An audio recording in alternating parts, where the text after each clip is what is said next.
দেখেন তো, এই যে কথাগুলো আমি বললাম, বলেন তো আমি কোন দলের পক্ষে বিপক্ষে বলছি?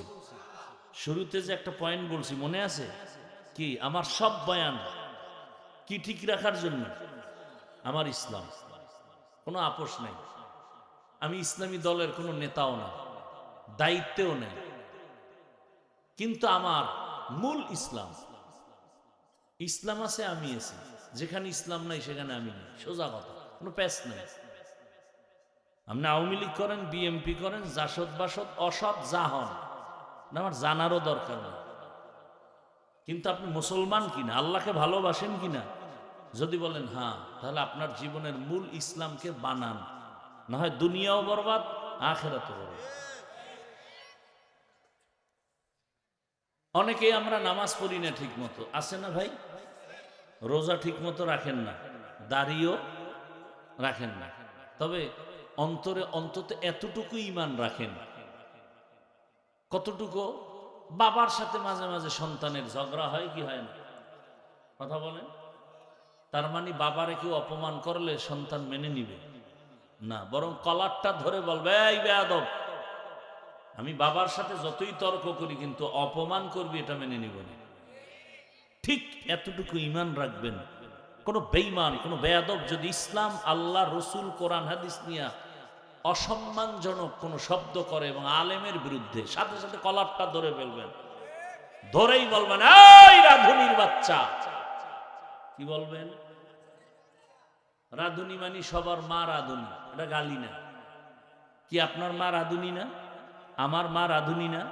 আমরা মায়ের সন্তান না? এটা গালি দিছি? গালি না, ও বুঝবে গালি। কপাল খারাপ, কলারটা ধরে বলবেন, এই রাধুনির বাচ্চা। আমি নামাজ পড়ি না ঠিক মতো, কিন্তু আমি মুসলমান। আমি দাড়ি রাখতে পারি না, আমি পর্দা করতে পারি না, কিন্তু আমার ইসলাম জীবনের মূল। আমার ইসলামকে খাটো করবি, তোর চামড়া তুলে ফেলবে। একদিন এক বেয়াদবকে ধরবেন, টোটাল দেশ ঠান্ডা হয়ে যাবে।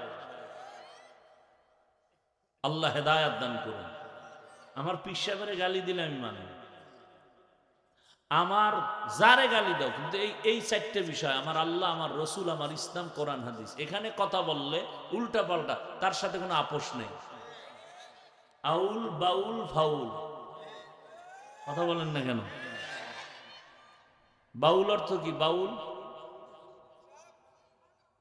বাউল শব্দের অর্থ উন্মাদ, পাগল। ডিকশনারি খোলো, ওই গোষ্ঠী ওর নাম বাউল দিল কেন আল্লাহই জানে। বাউল শব্দের অর্থই হলো পাগল, উন্মাদ। তো ওরা পাগলামি করবে, আমাদের কোনো আফসোস নেই। যখনই আমার আল্লাহ, রসুল, ইসলামের উপর আক্রমণ, আর ছাড় নেই। সোজা কথা। ওদের পক্ষে যারা থাকবে এরাও আল্লাহর দুশমন। আল্লাহ হেদায়াত দান করুন। আপনারা যদি খালি লোকমা দেন, তাহলে জীবনে আর ইসলাম নিয়ে কথা বলা যাবে। এই জন্য যে কেউ লোকমা দেওয়া নিষেধ। অন্তত ওলামায়ে কেরামের বিষয়ে কোন লোকমা দিবেন না, অন্ধের মতো থাকবেন। যে ওলামায়ে কেরামের দ্বারা আল্লাহ পেয়েছি, নবী পেয়েছি, কালেমা শিখছি, নামাজ শিখছি। অতএব কোরআন হাদিস ইসলাম মূল হলো পাইছি কার মাধ্যমে? ওলামায়ে কেরাম। এরা রসুলের ওয়ারিস, এদেরকেও কোনো অপমান করলে এটা সহ্য করা যাবে না। এই বাংলাদেশে যত ঝামেলা আপনারা মনে করেন, সব ঝামেলার মূলে আলেমদের সাথে বেয়াদবি। আল্লাহ হেদায়াত দান করুন। তাহলে দুনিয়ার সবাই কি? পাগল। আর পাগলের সিস্টেম কি? যে যেটার পাগল, তার 24 ঘন্টা ওই ধ্যান, ওই খেয়াল, ওই জিকির, ওই ফিকির। যে নারীর পাগল, সে 24টা ঘন্টাই নারী, নারী, নারী। যে গাড়ির পাগল, 24 ঘন্টা জিকির আর ফিকির গাড়ি। আর যেই মানুষটা আমার আল্লাহর পাগল, ওই মানুষ 24টা ঘন্টাই আমার মাওলাকে পাওয়ার ফিকির আর জিকির। ধ্যান করে, সাধনা করে, বাড়ি পাইলাম, গাড়ি পাইলাম, টাকা পাইলাম, ছেলে পাইলাম, মেয়ে পাইলাম, সম্মান পাইলাম, চেয়ার পাইলাম, কিন্তু তো এগুলো কে আমারে দিছে, ওই মালিকের পাইলাম কিনা, এই চিন্তায় পাগল হয়। তখন এক সময় এমন হয়, যারা টাকার পাগল, ওরা টাকা পাওয়ার জন্য বাধা যদি মা হয়, বলবে মাকে মাইনাস কর, বাবারে মাইনাস কর, বন্ধুকে মাইনাস কর, আমার আসল টাকা লাগবে। ঠিক যারা আমার আল্লাহকে পেতে চায়, এর মাঝখানে যদি টাকা, বাড়ি, সন্তান বাধা হয়ে দাঁড়ায়, বলে এদের বাপ, আমার ছেলে আসল না, মেয়ে আসল না, বাড়ি আসল না, গাড়ি আসল না, আমার সবও যদি চলে যায় আফসোস নাই, আমি চাই আমার মালিক, আমার মাওলার সাথে মোলাকাত। এজন্য দুনিয়ার সব থেকে বড় এক দুশ্মনের নাম ফেরাউন। জানা থাকলে বলেন তার স্ত্রীর নাম কি? আসিয়া। পর্দার আড়ালের আম্মা জান।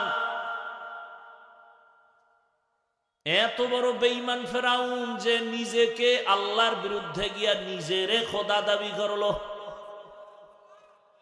এবং শুধু খোদা না, সব থেকে বড় খোদা দাবি করলো, আনা রব্বুকুমুল আ'লা, আমি শুধু খোদা না, সব থেকে বড় খোদা। অথচ এত বড় পাওয়ারওয়ালা বেঈমানের ঘরে থেকে তার কলিজার স্ত্রী আসিয়া আমার আল্লাহকে রাজি করে ফেললেন।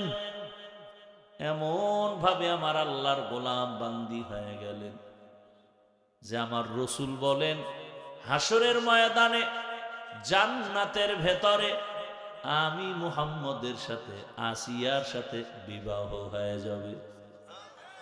আরো আস্তে করে বলেন। নবীজি বলেন, হাসরের মাঠে মানুষগুলো সব উলঙ্গ দাঁড়াবে, এই জমিনটা হবে কিয়ামতের মাঠ। বাইতুল মাকদিস সিরিয়ার জমিন হবে আল্লাহর স্টেজ, বিচারালয়, আদালত। পুরা জমিন হবে কিয়ামতের মাঠ। কেউ কেউ বলেছে মক্কার পার্শ্বে আরাফার ময়দান হবে আল্লাহর স্টেজ, আদালত। বিশুদ্ধ মত বাইতুল মাকদিস ওখানেই। মানুষ সব উলঙ্গ দাঁড়াবে, নারী পুরুষ সব। সূর্যটা নিচে নেমে আসবে, জাহান্নামের চিৎকারে হাসরের মাঠ থরথর করে কাঁপতে থাকবে। নবীজি বলেন, সেই কঠিন সময় জান্নাতের 8টা দরজা খুলিয়া 8 জন ফেরেশতা 4 জন নারীকে বারবার ডাকবে, আসো, মেহমানখানা রেডি, তোমার কোনো হিসাব লাগবে না, যে কোনো দরজা দিয়া জান্নাতে ঢুকে যাও। কয়জন নারী? 4 জন নারীর মধ্যে একজন হবে আসিয়া। সুবহানাল্লাহ। না আতিনা ফি দারে দুনিয়া না হাসান, আতিনা ফি দারে উকবা না হাসান, ইয়া গিয়াসাল মুস্তাগীসিন ইহদিনা লিফতিখারা বিল উলুমি ওয়াল গিনা। হর গরিদে নেকো তু